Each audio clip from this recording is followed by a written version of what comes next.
నమస్తే. శ్రీ గురుభ్యో నమః. శ్రీమాత్రే నమః. ఆదిత్యాయ చ సోమాయ మంగళాయ బుధాయ గురు శుక్ర శనిభ్యే రాహువే కేతవే నమః. ఇప్పుడు నేను చెప్పేటువంటి అంశం ఏంటంటే, మనకి కుజగ్రహం ఈ డిసెంబర్లో మారుతూ మళ్ళీ ఫిబ్రవరిలో అంటే దాదాపుగా 38-40 రోజుల మధ్యలో ఎప్పుడు కూడా ఒక రాశి నుండి ఒక రాశికి మారుతుంది కదా.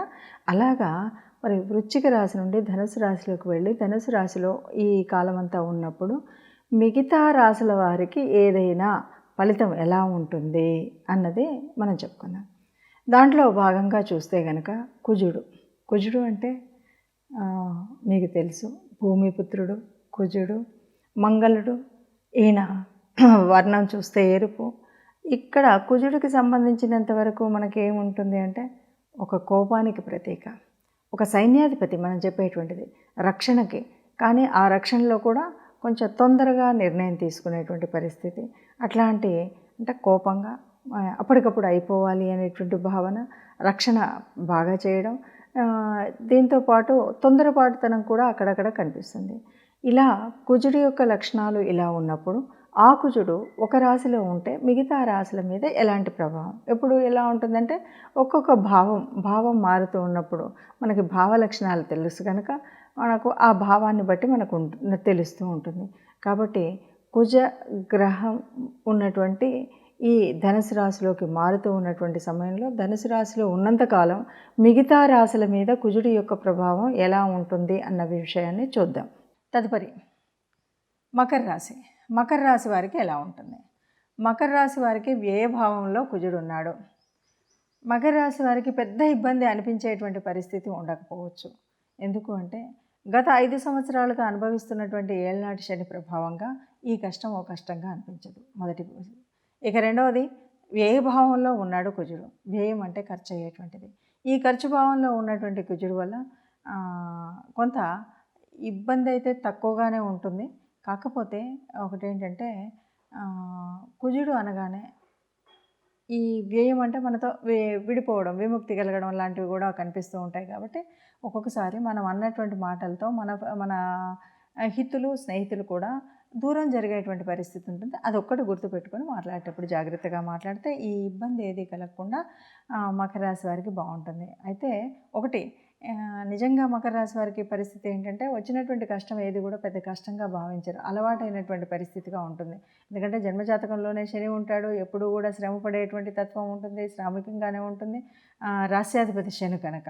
అలాగే ప్రస్తుతం ఉన్నటువంటి స్థితిలో ద్వితీయంలో కూడా శని ఉంటాడు కాబట్టి ఆ పరిస్థితి అలాగే ఉంటుంది. ఇక ముఖ్యంగా ఏంటంటే, ఏళ్ళనాటి శని చివరి భాగంలో ఉన్నారు కాబట్టి పడేటువంటి కష్టం అలాగా పడుతూనే ఉంటారు. ఈ వ్యయభావంలో కుజుడు ఉన్నప్పుడు కొద్దిగా జాగ్రత్తగా మాట్లాడడం అనేది కనుక చేసినట్టయితే ఏ ఇబ్బంది లేకుండా ఉంటుంది. మనం ఎలాగో శనిగ్రహానికి పూజ చేస్తూ ఉంటారు కాబట్టి మకర రాశి వాళ్ళు దానితో పాటు నవగ్రహ మండపానికి వెళ్ళినప్పుడు కుజుడి ఆరాధన కూడా చేసినట్టయితే సరిగ్గా ఉంటుందని చెప్పచ్చు.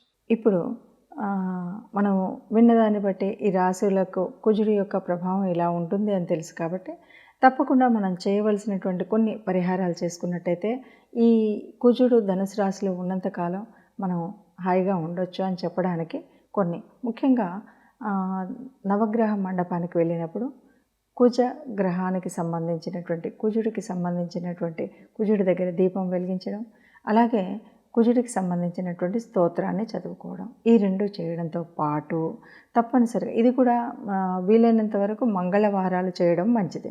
మంగళవారం కుజుడికి సంబంధించినటువంటి రోజు.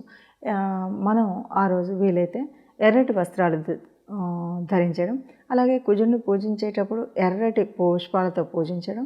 ఇక బయటకు వచ్చిన తర్వాత మనం ఎవరికి ఏది దానం చేయాలన్నా ఎర్రని వస్తువులు, ముఖ్యంగా కందిపప్పు దానం చేయడం అన్నది ముందు నుండి మనం చూస్తున్నటువంటిది. అంతేకాకుండా ఎర్రని ఫలాలు, ఎవరికైనా పళ్ళు అంటే పప్పు దానం చేయట్లేదు, పళ్ళు దానం చేస్తున్నామంటే ఒక ఎర్రపు రంగు ఉన్నటువంటి పండ్లని మనం దానం చేయడం. ఎవరికైనా వస్త్రం పెట్టాల్సి వస్తుంది, ఇంటికి వచ్చిన వాళ్ళకి ఒక బ్లౌజ్ పీస్ పెడుతున్నాం అనుకోండి, అది కూడా ఎర్రటి వస్త్రం. లేదా ఎవరికైనా దానమే చేస్తున్నాం అనుకోండి, ఎరుపు రంగుకు సంబంధించినటువంటి వస్త్రాలని పెట్టడం.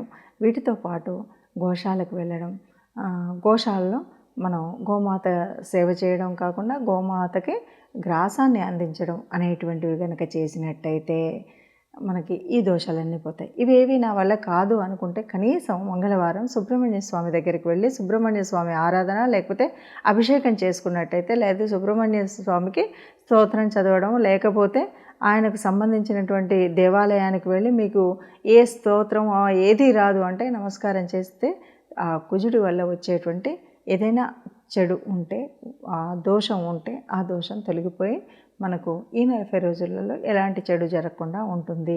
ఇది గుర్తుపెట్టుకొని తప్పకుండా మనకి గ్రహాలేవి కూడా మన మీద కోపం పెంచుకోవు. ఏ గ్రహం కూడా కోపాన్ని కాదు, మనకున్నటువంటి పూర్వపుణ్య ఫలితమే ఇక్కడ అనుభవిస్తాం. కాబట్టి అది దృష్టిలో పెట్టుకొని గ్రహాల అనుగ్రహం కోసం తప్పనిసరిగా మనం గ్రహ ఆరాధన చేయడం అన్నది మర్చిపోకుండా ఉంటే సుఖంగా ఉంటాము. విన్నారుగా? మరి ఇప్పుడు ఇలాంటి గ్రహస్థితి ఉన్నప్పుడు, గోచార పరిస్థితుల్లో ఇలా ఉన్నప్పుడు, మన జన్మజాతకంలో ఎలా ఉన్నప్పటికీ ఈ పైన కనిపిస్తున్నటువంటి ఇప్పుడు తిరుగుతున్నటువంటి గ్రహాల స్థితిగతిని బట్టి, గ్రహాల దృష్టిని బట్టి, గ్రహాల కలయికని బట్టి ఈ 15 రోజుల వరకు ఎవరికి ఎలా ఉంటుందో చూసాం. అంటే దీన్ని పూర్తిగా ఇలాగే మాకు జరుగుతుంది అనేటువంటి భావన కాకుండా, మనకు జన్మజాతకంలో ఉన్నటువంటి గ్రహాల యొక్క స్థితి ఎలా ఉంటే దానికి అనుగుణంగా దీన్ని కొంత మనం తీసుకుంటూ ఉంటాం. మనకు నిజంగా మన జాతకంలో ఉన్నటువంటి కలిసి వచ్చే యోగించే గ్రహాలు ఏవి ఉన్నాయి ఏంటి అన్నది కూడా కొంత పనిచేస్తుంది. కాబట్టి పూర్తిగా అయితే కాదు, కానీ కొంతవరకు ఈ గ్రహస్థితి ఇలా ఉన్నప్పుడు మనకి ఇలాంటి ఫలితాలు వస్తాయి అన్నది మాత్రం తెలుస్తుంది. ఏది ఏమన్నా గ్రహాలు ఇలా ఉన్నాయి కాబట్టి మనకు అంటే రాశిలో కానీ, ద్వితీయంలో కానీ, ఇంకెక్కడైనా సరే మనకు ఉన్నటువంటి భావాల్లో ఎక్కడెక్కడ ఉన్నప్పుడు ఏమేమి పరిహారాలు తీసుకుంటే బాగుంటుంది అని మనం తెలుసుకున్నప్పుడు కొద్దిగా ఆ పరిహారాల మూలంగా ఏదైనా మనకి కష్టం కొద్దిగా అంటే ప్రయాణ ఇబ్బందులు కానీ కొంచెంగా ఎక్కడైనా ఏదైనా అనిపించినా ఈ పరిహారాలతో మనకి ఆ చెడు ప్రభావం అనేది ఉండకుండా ఉంటుంది. అందువల్ల మనం అందరూ కూడా సుఖంగా ఉండాలని భావించేటువంటి భావనే అయినప్పటికీ గ్రహశాంతి అనేటువంటిది, ఎందుకంటే మనం గ్రహాల యొక్క అనుగ్రహం మన మీద ఉండాలి, దేవతల యొక్క అనుగ్రహం ఉండాలి. కాబట్టి తప్పనిసరిగా ఎవరైనా ఏదైనా తమ యొక్క ఇష్టదైవాన్ని ఇంటిలో వెలుపును నిత్యం ప్రార్థించినట్టయితే ఈ ఇబ్బందులు ఏవి ఉండవు. అందరం సుఖంగా ఉండాలి, అందరూ ఉండాలి, అందులో మనం ఉండాలని భావిస్తూ సర్వే జనా సుఖినో భవంతు.